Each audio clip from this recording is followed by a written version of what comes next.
Elizabeth Shah and Charlie హాలోవే ఇద్దరు ఆర్కియాలజిస్ట్స్. స్కాట్లాండ్‌లో వారికి ఒక మ్యాప్ దొరుకుతుంది. అది మనకు తెలియని ఒక పురాతన సంస్కృతాలను కనుగొనేందుకు దారి.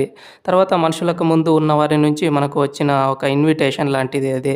వారిని ఇంజినీర్స్ అని అంటారు. అని వారు ఆ మ్యాప్‌ని ఫాలో చేస్తూ LV-223 అనే ఒక చంద్రగ్రహం మీదకు వస్తారు. అక్కడ ఒక బృహత్ పురాతన నిర్మాణం లాంటిది కనిపిస్తుంది. భయంతో భద్రతను రెడీ చేసుకొని దానిలోకి వెళ్తారు. లోపల నిజంగా చాలా అద్భుతమైన నిర్మాణం. ఇదివరకు చూడని తెలియని విధంగా ఒక వింత పురాతన ప్రపంచంగా ఉంది అది. అక్కడ పెద్ద గాత్రం ఒక స్కెలిటన్లు కనిపిస్తాయి. అవి ఏలియన్ స్కెలిటన్ లాగా ఉన్నాయి. ఏవో కొన్ని ఆకారాలు పరిగెత్తుకుని వెళ్తాయి. ఒక దగ్గర సిలిండర్ లాగా చాలా ఉంటాయి. వాటి నుంచి నల్లటి ద్రవం కారుతూ ఉంటుంది. ఆ ద్రవంలో పురుగులు లాంటివి వస్తూ ఉంటాయి. డేవిడ్ ఆ ద్రవాన్ని తాకబోగా డాక్టర్ షా తాకద్దు అంటుంది. వదిలేస్తాడు. భయంకరమైన వరద లాంటిది రావడం వల్ల సేఫ్టీ పర్పస్‌కి అంతా తమ షిప్‌లోకి పరిగెడతారు. ఆ టైంలో డేవిడ్ ఆ సిలిండర్ ఒకటిని ఎవరికీ తెలియకుండా బ్యాగ్‌లో ప్యాక్ చేసుకుని తీసుకుని వస్తాడు. దాన్ని తన సెపరేట్ రూమ్‌లో కూల్ ఏరియాలో పెట్టి ఉంటాడు. దాన్ని ఓపెన్ చేస్తాడు. అందులో వింతగా ఐస్ క్యూబ్‌లతో నిర్మాణమైనట్టు 4 బాటిల్స్ లాంటివి కడుపులో దాగి ఉన్నట్టు రసంతో కప్పి ఉంటాయి. వాటి లోపల కొంచెం రక్తం సేకరించినట్టు ఉంటుంది. పగలగొట్టి దానిని వేళ్ళ మీద తీసుకుంటాడు. చిన్న రక్తపు బిందు. పెద్దవన్నీ చిన్నవాటితోనే మొదలవుతాయి అని అంటాడు. హాలోవే డల్‌గా ఉన్నాడు అని తనకి మందు పోసి ఇవ్వడానికి వెళ్తాడు. ఆ మందులో ఆ రక్తపు బిందుని కలిపి ఇస్తాడు. హాలోవే తాగుతాడు. హాలోవే వారి రూమ్‌కి వస్తాడు. షాకి రోజ్ తీసుకుని వచ్చుంటాడు. ఇద్దరు చాలా రొమాంటిక్‌గా ఉంటారు. షా సంతోషంగా ఈ creatures and humans DNA match అయింది. మనం వారి నుంచే వచ్చామని మాట్లాడుతూ ఉంటారు.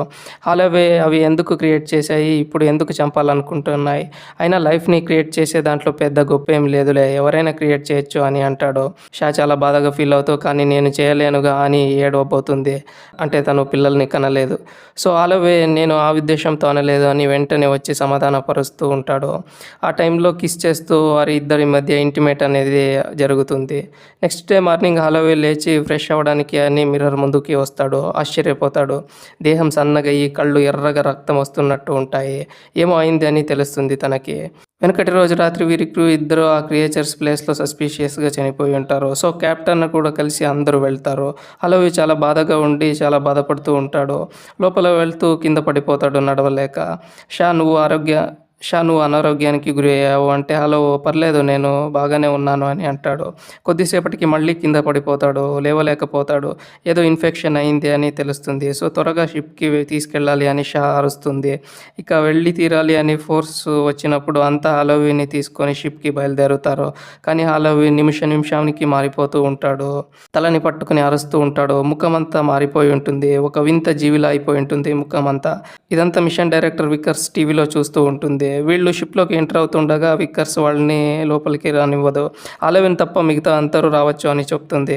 షా ఎంత బ్రతిమాలినా వినదు. కెప్టెన్ చెప్పినా వినదు. ఆఖరికి హాలోవేనే షాకి లవ్ యూ అని చెప్పి తనని కాల్చేయమని అంటాడు వికర్స్‌ని. అప్పుడు వికర్స్ ఫైర్ గన్‌తో కాల్చేస్తుంది. షాని అంత గట్టిగా పట్టుకుని ఉంటారు. షా చాలా బాధపడుతూ అరుస్తూ ఏడుస్తూ ఉంటుంది. నెక్స్ట్ డే డేవిడ్ షాని క్వారంటైన్ చేసి ఫిజికల్ టెస్ట్ చేస్తూ ఉంటాడు. హాలోవేతో కలిసి ఉండేది కదా అందుకు. అప్పుడు తను ప్రెగ్నెంట్ అని తెలుస్తుంది. అది 3 నెలలు కూడా. షాక్ అవుతుంది. అది ఎలా సాధ్యం? నేను ప్రెగ్నెంట్ అవ్వలేను. అది కాక నేను ఇంటిమేట్ చేసి 10 గంటలే అయింది. అంతట్లో 3 నెలల గర్భిణి ఎలా అని అంటుంది. కడుపులో ఆ పిండం చాలా ఫాస్ట్‌గా పెరుగుతూ ఉంటుంది. అది సాంప్రదాయం పిండం అని డేవిడ్ చెప్తాడు. వెంటనే తీసేయమని అంటుంది షా. కానీ అది డేవిడ్‌కి ఇష్టం ఉండదు. దాన్ని భూమి మీదకి తీసుకెళ్ళాలి రీసెర్చ్ కోసమని తన ఉద్దేశం. భూమి మీదకి వెళ్ళేదాకా ఉండమని చెప్తాడు. కానీ షా ఒప్పుకోదు. దానివల్ల ఆమెకి ఏదో మత్తు ఇంజెక్షన్ లాంటిది చేసి ఆమెని వెంటనే భూమి మీదకి తీసుకెళ్ళడానికి ప్రిపేర్ చేస్తాడు. సో భూమి మీదకి తీసుకెళ్ళడానికి క్రూ అనేది వచ్చినప్పుడు షా వాళ్ళని కొట్టి అక్కడి నుంచి తప్పించుకుంటుంది. వెంటనే లైఫ్ బోట్లోకి వస్తుంది. అక్కడ ఒక ఆటోమేటెడ్ సర్జరీ మెషిన్ ఉంటుంది. ఏదైనా ఇంజరీస్కి అది ట్రీట్మెంట్ చేస్తూ ఉంటుంది. సో షా సిజరిన్ చేయమని ఇన్పుట్ ఇస్తుంది. ఎమర్జెన్సీ పర్పస్ వల్ల అబ్డమన్ సిజరిన్ అని అన్ని ఇన్స్ట్రక్షన్స్ ఇచ్చాక మషిన్ రెడీ అవుతుంది. అప్పుడు షా ఆ మషిన్లోకి వెళ్తుంది. మషిన్ కడుపు కోయడం మొదలు పెడుతుంది. షా నొప్పిని తట్టుకుంటూ అరుస్తూ ఉంటుంది. మషిన్ షా కడుపులో నుంచి ఒక క్రియేచర్ని బయటకు తీస్తుంది. అది పైభాగం చేపలాగా మరియు కింద భాగం ఆక్టోపస్ లాగా ఉంటుంది. భయపెడుతూ షాని కొరికేయడానికి అరుస్తూ ఉంటుంది అది. తర్వాత స్టిచెస్ కూడా వేస్తుంది మషిన్. మెల్లిగా ఆ మెషిన్ నుంచి బయటికి వచ్చి షా దాన్ని లోపలే బంధించి చంపేయడానికి ఏదో గాలి లాంటిది వదులుతుంది. అందులో నుంచి రక్తం చింపుతుంది. అంటే ఆ క్రియేచర్ చనిపోయిందని. తర్వాత ఆ ఇంజినీర్స్ ప్లేస్‌కి వెళ్తే అక్కడ బ్రతికున్న ఒక ఇంజినీర్ అంటే హ్యూమనాయిడ్ ఏలియన్ అందరినీ చంపేస్తుంది. షా తప్పించుకుంటుంది. అది ప్లేస్ కాదు. అది ఒక పెద్ద అంతరిక్షయాన నౌక అది. ఆ హ్యూమనాయిడ్ ఏలియన్స్ యొక్క అంతరిక్షయాన నౌక అది.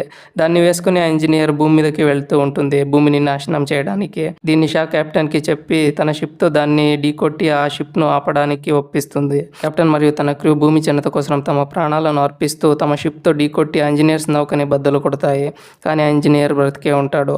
షా లైఫ్ బోట్‌లోకి వెళ్తూ ఉండగా తనకి తెలుస్తుంది తన గర్భం నుంచి తీసిన ఆ క్రియేచర్ చనిపోలేదని. తర్వాత అది చాలా పెద్దదిగా అయిపోయింది అని. అంతట్లోనే ఇంజినీర్ షాని చంపడానికి అక్కడికి వస్తాడు. అప్పుడు షా ఆ లైఫ్ బోట్ రూమ్ డోర్‌ని తీస్తుంది. ఆ క్రియేచర్ ఇంజినీర్‌ని అటాక్ చేస్తుంది. తన నోటి నుంచి ఇంజినీర్ కడుపులోకి గుడ్లని పంపిస్తుంది. చనిపోయిన ఇంజినీర్ కడుపులో నుంచి కడుపు చీలుకొని కొన్ని క్రియేచర్స్ బయటకొస్తాయి. అవి ఏలియన్స్ పిల్లలు. ఇలా ఈ మూవీ చాలా థ్రిల్లింగ్ అండ్ హారిఫిక్‌గా ఉంది. నేను చెప్పింది ఫుల్ మూవీ స్టోరీ కాదు. Just a sequence. Movie name Prometheus. చాలా ఇంట్రెస్టింగ్‌గా ఉంటుంది. ఏలియన్స్ మూవీస్‌కి ఇది ప్రీక్వెల్. సో ఒకసారి అందరూ ఈ మూవీ చూడండి.